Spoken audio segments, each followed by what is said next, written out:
February 24th, 1978। Joseph शोन्स नामक एक व्यक्ति प्लूमस नेशनल पार्क के बैक रोड से अपने घर की तरफ जा रहे थे।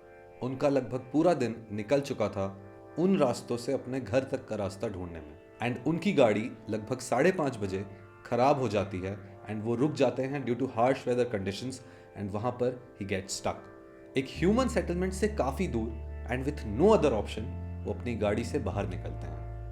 बाहर निकलकर वो सोचते हैं कि मैं इसको धक्का देता हूँ, एंड ये शायद उनकी सबसे बड़ी मिस्टेक होती है, क्योंकि उसको धक्का देते देते उनको एक हार्ट अटैक आ जाता है, एंड ये हार्ट अटैक उन्हें आया होता है सबसे worst possible place and at the worst possible time. कोई भी उनको हेल्प करने के लिए वहाँ नहीं होता है, एंड इतने ज़्यादा दर्द में वो अपनी गाड़ी में वापस चले जाते हैं, ये सोचते हुए कि अब उनको आगे क्या करना है। लेकिन कुछ ही देर बाद उनको अपना होप दिखता है। उनको सामने से 2 सेट्स ऑफ फ्लैशलाइट्स आती हैं जो शायद कार की फ्लैशलाइट्स की तरह दिखती हैं, लेकिन ध्यान से देखने पे उनको एक ग्रुप ऑफ पीपल दिखता है जिसमें 4 लड़के, एक वुमन एंड एक बेबी होता है, एंड वो कॉन्वर्सेशन कर रहे होते हैं कुछ। एंड ह्यूमंस को फाइनली सामने देखने पर शोन्स अपनी गाड़ी से निकलते हैं एंड आवाज़ लगाते हैं, लेकिन वो फ्लैशलाइट्स अचानक से बंद हो जाती हैं, एंड वो नॉइज जो कॉन्वर्सेशन की थी वो भी फेड अवे होने लगती है। शोन्स की सारी होप्स खत्म हो जाती हैं एंड उनको लगता है कि अब कुछ नहीं बचा सकता उन्हें। लेकिन अचानक से कुछ टाइम बाद उनको फिर से एक होप दिखती है। 2 फ्लैशलाइट्स सामने से चलते हुए आ रही होती हैं, एंड शोन्स जल्दी से निकलकर अपनी गाड़ी से उनको आवाज़ लगाते हैं, लेकिन वो फ्लैशलाइट्स अचानक से बंद हो जाती हैं। अब शोन्स अपनी गाड़ी में अपना सर नीचे कर कर बस ये सोच रहे होते हैं कि क्या मैं बच पाऊंगा। कुछ टाइम बाद एक और अनफॉर्चुनेट इवेंट होता है एंड उनकी गाड़ी की गैस खत्म हो जाती है। फॉर्चुनेटली शोन्स इस टाइम तक थोड़ा बेटर फील कर रहे होते हैं, एंड वो अपनी गाड़ी से निकलकर आगे जाते हैं उसी जगह जहां से फ्लैशलाइट्स पहले उनको दिखी थी। जैसे ही वो आगे जाते हैं, थोड़ी दूर पर जाने के बाद उनको लेफ्ट साइड पे एक ब्लू कलर की गाड़ी दिखती है। It was 1969 Mercury Montego. अब शोन्स उस गाड़ी को एग्जामिन कर सकते थे, लेकिन जो उनकी कंडीशन थी उसमें उन्होंने आगे जाना प्रेफर किया। उनको उन माउंटेन्स के थ्रू जाते हुए एक पूरी रात बीत जाती है, एंड वो अर्ली मॉर्निंग पहुंचते हैं एक वुडन कैबिन के सामने जहां पर उनको हेल्प मिल जाती है। लेकिन एक चीज़ जो शोन्स ने नहीं रियलाइज की थी वो ये थी कि वो कार जिसको उन्होंने उस रात पास किया था वो उन 5 लड़कों की थी जो उसी रात गायब हुए थे, and they became a part of one of the biggest unsolved mysteries of the world.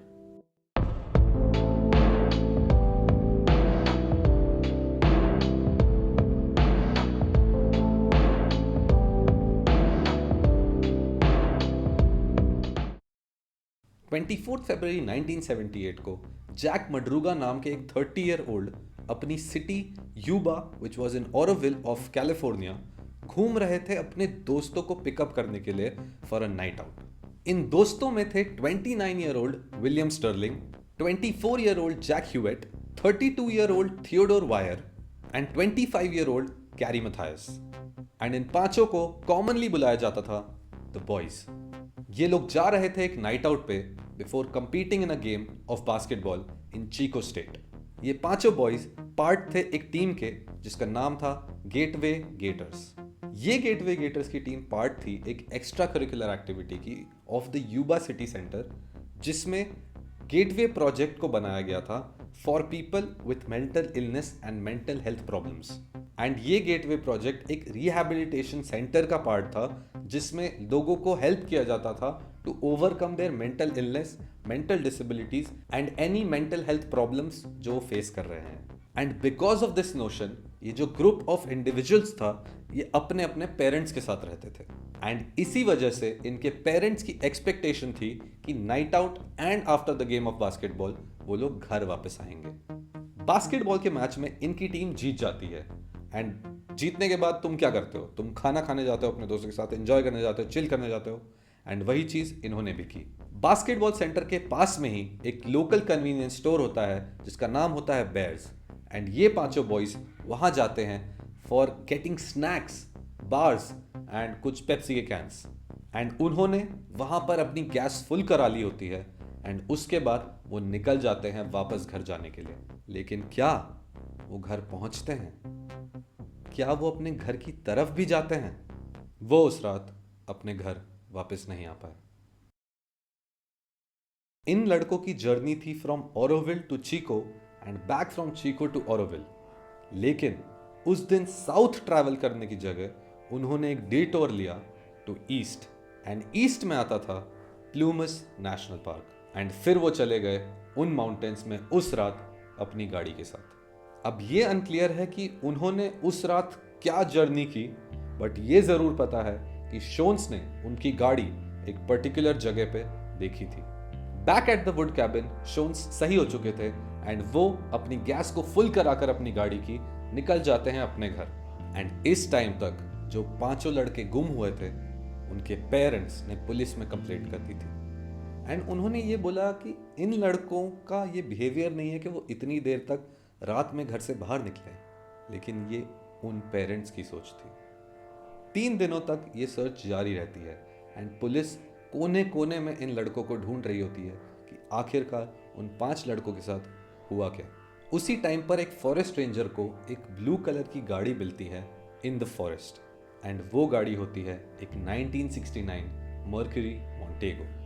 And जब उन गाड़ी के कॉन्फाइंस को चेक किया जाता है तो उसमें उनको कैंडी बार्स एंड पेप्सी के कैंस मिलते हैं एंड इससे प्रूव हो जाता है कि ये गाड़ी जो थी ये जैक मडरूगा की ही है एंड ये पांचों बॉयज ने इस गाड़ी को अबैंडन कर दिया है। लेकिन जहां पर वो गाड़ी मिली फॉरेस्ट रेंजर को, उस जगह पे ऐसा नहीं लगा कि गाड़ी कहीं फंसी होगी, ना वो गाड़ी खराब थी।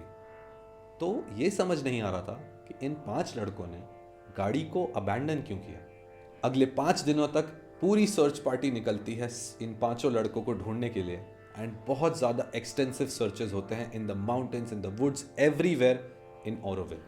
इन लड़कों को ढूंढते ढूंढते लोगों के रिपोर्ट्स आने लगते हैं कि सर्च पार्टी के लोग ऑलमोस्ट गुम हो गए हैं या ऑलमोस्ट दे डाइड।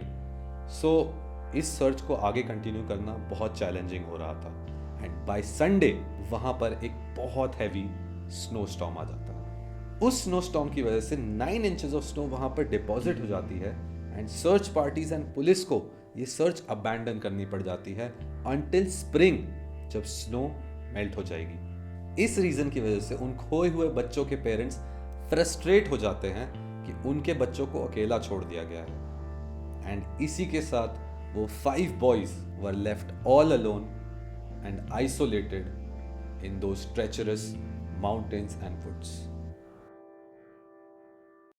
इस बात को अब 4 महीने बीत चुके हैं and on one fine spring day एक बाइकर्स का ग्रुप एक फॉरेस्ट ट्रेलर के सामने आकर रुकता है। वो वहां पर एक पिट स्टॉप ले रहे होते हैं नियर बक्स लेक एंड ये जो फॉरेस्ट ट्रेलर होता है इसमें मल्टीपल पार्ट्स होते हैं, एक मेन ट्रेलर एंड उसके साथ अटैच छोटे छोटे और ट्रेलर्स होते हैं एंड इस ट्रेलर से एक बहुत ही गंदी स्मेल आ रही होती है। तो ये बाइकर्स का ग्रुप उसमें अंदर जाता है देखने के लिए कि ये स्मेल कहाँ से आ रही है एंड जैसे ही वो अंदर घुसते हैं जो सामने होता है उनके, उससे वो चौंक जाते हैं। वहां पर कोने में एक बेड होता है एंड उस बेड पे एक इंसान लेटा हुआ होता है। उसकी आइडेंटिटी कंसील्ड होती है उस बेड के बेडशीट से एंड जैसे ही वो बेडशीट को हटाते हैं वो उन 5 लड़कों में से एक लड़का होता है जो 4 महीने पहले गायब हुए थे एंड ये लड़का होता है टेड वायर, जो 80 पाउंड्स लेस वेट का होता है एंड उसकी एक बियर्ड आ रखी होती है, कंफर्मिंग द फैक्ट कि एटलीस्ट 2 मंथ से तो वो यहाँ पर होगा ही होगा। वो बाइकर्स का ग्रुप देखता है कि उस बॉडी के जूते गायब हैं एंड उसके पैर में फ्रॉस्ट बाइट हो रखा है एंड यहाँ पर ये लड़का जो फ्रॉस्ट बाइट से मर गया है वो आसानी से बच सकता था क्योंकि इतने सारे एम्पल हीट सोर्सेज उस ट्रेलर के अंदर मिले थे। एक स्ट्रेंज चीज जो वहां पर थी वो थे फूड के कैंस जो बहुत सारे अनओपन थे एंड कुछ ही कैंस थे जो ओपन थे एंड खाए हुए थे। वहां पर एक ब्रोकन विंडो भी थी जिसपे ऐसा नहीं लगा था कि किसी ने उसको रिपेयर करने की भी कोशिश की थी। ये पूरा सीन इसलिए अचंभित कर देने वाला था क्योंकि ये जो फॉरेस्ट ट्रेलर था ये 19 माइल्स अवे था जहां पर शोन्स ने इनकी अबैंडन्ड गाड़ी देखी थी। एंड अब पुलिस ने उस पूरे एरिया को सर्च करना शुरू कर दिया था। एंड लिटरली 2 दिन बाद 5 माइल साउथ ऑफ जहां पर वायर की बॉडी मिली थी, उस फॉरेस्ट ट्रेलर में जैक मडरूगा एंड उसके बेस्ट फ्रेंड स्टर्लिंग की बॉडी भी मिल जाती है। उनकी बॉडीज को देखकर ऐसा प्रतीत हो रहा था कि जैक मडरूगा की बॉडी को ट्रैक किया गया है थोड़े दूर तक एंड उसकी बॉडी को वाइल्ड एनिमल्स ने खाया है। एंड स्टर्लिंग की बॉडी तो बची ही नहीं थी। उस सीन से स्टर्लिंग के सिर्फ बोन्स मिले थे। इन सभी चीजों को देखकर एक ऐसी स्टोरी बन रही थी कि जैक मडरूगा और स्टर्लिंग साथ में निकले होंगे टू फाइंड शेल्टर एंड फिर रास्ते में उनको वाइल्ड एनिमल्स मिले जिन्होंने उन पर अटैक किया एंड उन्हें खा लिया। इसके जस्ट कुछ दिनों बाद जैक हुएट के पापा को रिपोर्ट्स में दिखा कि उसके बेटे के क्लोथ्स ढूंढे गए हैं एंड वो क्लोथ्स मिले थे थोड़ा सा north east of the service trailer जहां वायर की बॉडी स्टार्टिंग में मिली थी। एंड जहां पर हुएट के रिमेन्स मिले थे उससे वेस्ट साइड में जाकर कुछ फ्लैशलाइट्स एंड ब्लैंकेट्स मिले थे। तो it led to the belief कि गैरी मथायस और हुएट साथ में निकले होंगे एंड उन्होंने एक substantial amount of time spend किया होगा वायर के साथ before they left the trailer. And ऐसा क्यों बोला जा रहा था? क्योंकि गैरी मथायस के टेनिस शूज उसी ट्रेलर में मिले थे जहां वायर की बॉडी बेड पर पड़ी थी। एंड स्टोरी ऐसे ही कंप्लीट होती है कि गैरी मथायस और हुएट वायर के डेथ के बाद निकले होंगे उस ट्रेलर से हेल्प ढूंढने के लिए एंड थोड़े ही दूर जाकर नॉर्थ ईस्ट में उनकी डेथ हो गई थ्रू स्टारवेशन और मे बी फ्रॉस्ट। अब ये स्टोरी सेंस तो बना सकती थी, लेकिन आज की डेट तक गैरी मथायस के रिमेन्स किसी को नहीं मिले हैं। एंड इसी वजह से क्वेश्चंस उठाए जा रहे थे कि कहीं ये सब कुछ गैरी मथायस की कोई प्लानिंग या प्लॉटिंग तो नहीं थी। बहुत बार इस केस में एक चीज को उठाया गया है कि गैरी मथायस की बॉडी कभी मिली क्यों नहीं। तो गैरी मथायस का एक दोस्त था जो फोर्ब्स टाउन में रहता था। एंड फोर्ब्स टाउन का अगर तुम रास्ता देखो तो वो ओरोविल से एक लेफ्ट लेकर सीधा जाता है एक हाईवे पर। लेकिन फोर्ब्स टाउन जाने के लिए तुम्हें एक जगह पे एक राइट लेना होता है जो फोर्ब्स टाउन तुम्हें लेकर जाता है। तो लेट्स से गैरी मथायस ने सबको मना लिया कि उसको अपने दोस्त के यहाँ जाना है एंड जैक मडरूगा ने गाड़ी चलाना स्टार्ट किया लेफ्ट लेकर ओरोविल से उसी हाईवे पर। एंड लेट्स से जैक मडरूगा ने वो वाला राइट टर्न मिस कर दिया जो फोर्ब्स टाउन की तरफ जाता है। एंड इसके बाद Madruga kept on driving and driving and driving until his car got stuck. लेकिन एक क्वेश्चन यहाँ पर यह आता है कि ये 5 लड़के आसानी से उस गाड़ी को वहां से निकाल सकते थे, तो क्यों उन्होंने अपनी गाड़ी अबैंडन की and they trekked into the mountains. And Jack की मम्मी ने यह बताया कि जैक कभी भी ऐसे डिसीजंस नहीं लेता, तो किसी ने उनको फोर्स किया होगा उधर जाने के लिए, अपनी गाड़ी को अबैंडन करके माउंटेन्स में ट्रैक करने के लिए। एंड अब अगर हम जैक मडरूगा की गाड़ी को एग्जामिन करें तो उसमें ड्राइवर वाली साइड की विंडो नीचे हुई होती है। एंड जैसा जैक की मम्मी ने बताया है कि जैक कभी भी अपनी विंडो नहीं नीचे करता when he is driving. And उन 5 लोगों के ग्रुप में जिन 2 लोगों के पास ड्राइविंग लाइसेंस था वो थे Jack Madruga and Gary Mathias, which points to the fact कि गैरी मथायस ने किसी तरीके से जैक मडरूगा को कन्विंस कर लिया था कि गैरी गाड़ी चलाएंगे। अब यहीं से ये थ्योरी आती है जो ऑनलाइन बहुत ज्यादा डिस्कस हुई है ओवर द इयर्स कि गैरी मथायस ने उस गाड़ी को वहीं पे अबैंडन करवाया जहां पर वो उसे चाहते थे एंड फिर धीरे धीरे करके उन्होंने उन 4 लड़कों को मार दिया। बट गैरी ऐसा क्यों करेगा? क्योंकि गैरी के पापा के स्टेटमेंट्स के हिसाब से गैरी ने कभी भी ऐसे सिम्टम्स नहीं दिखाए कि वो हे वायर चला जाता है। बट हाँ, बास्केटबॉल कोच जो थे उनकी टीम के, उन्होंने ये बोला था कि गैरी बहुत बार erratic behaviour and sudden change of nature ले आता था, but that was mainly because Gary had schizophrenia tendencies. अब हम चलते हैं शोन्स की स्टोरी की तरफ, जिसके बारे में हमने स्टार्टिंग में बात की थी। अब शोन्स की गाड़ी वहां खराब हुई एंड तुम्हें याद होगा कि एक टाइम पे शोन्स ने 4 फ्लैशलाइट्स देखी थी जो उनको लगा था कि गाड़ियां हैं। एंड फिर शोन्स ने ये बताया था कि उनको आवाज आई थी 4 लड़कों की, एक वुमन एंड एक बेबी की।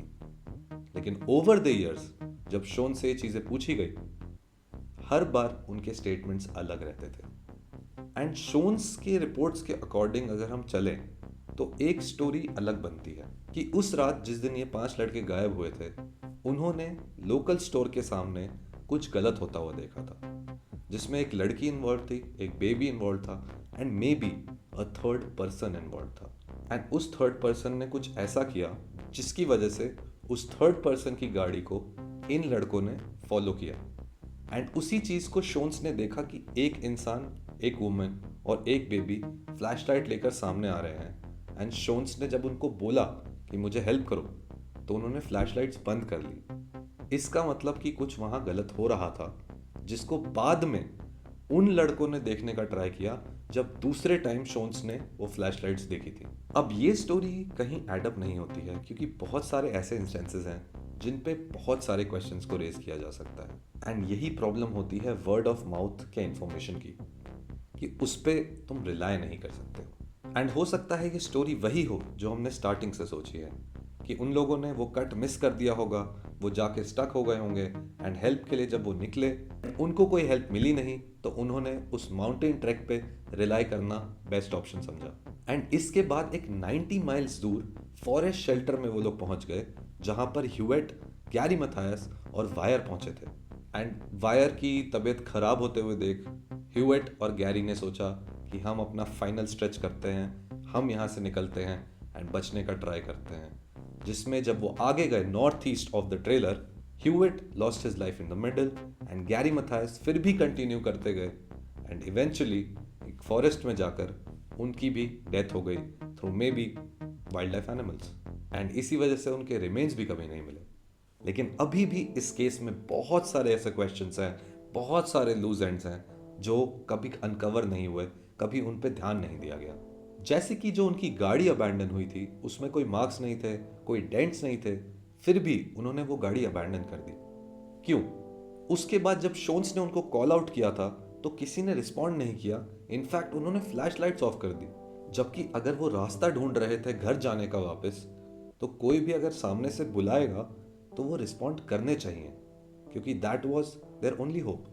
एंड इसके बाद भी एक और बड़ा क्वेश्चन कि जब उस शेल्टर में इतना सारा फूड, इतना सारा हीटिंग मटेरियल था, तो उसको कभी यूज़ क्यों नहीं किया गया? ये वीडियो जो बीच में चल रही है, जो एनिमेशंस हैं, it has been taken from Nexpo's channel. Please check out his channel. And also ये एक इंस्पिरेशन है, एक आइडिया है from Nexpo's channel which I wanted to narrate in Hindi. And ऐसे ही बहुत सारे और केसेस हैं जो इस क्यूरियोसिटी को हमारे अंदर जगाते हैं कि ये चीज़ क्यों हुई थी, कहाँ हुई थी एंड ये कब खत्म होगी। एंड फाइनली अब हम इस जंक्चर पे आ चुके हैं जहां मैं तुमसे बोल सकता हूं कि this was the case of the lost 5।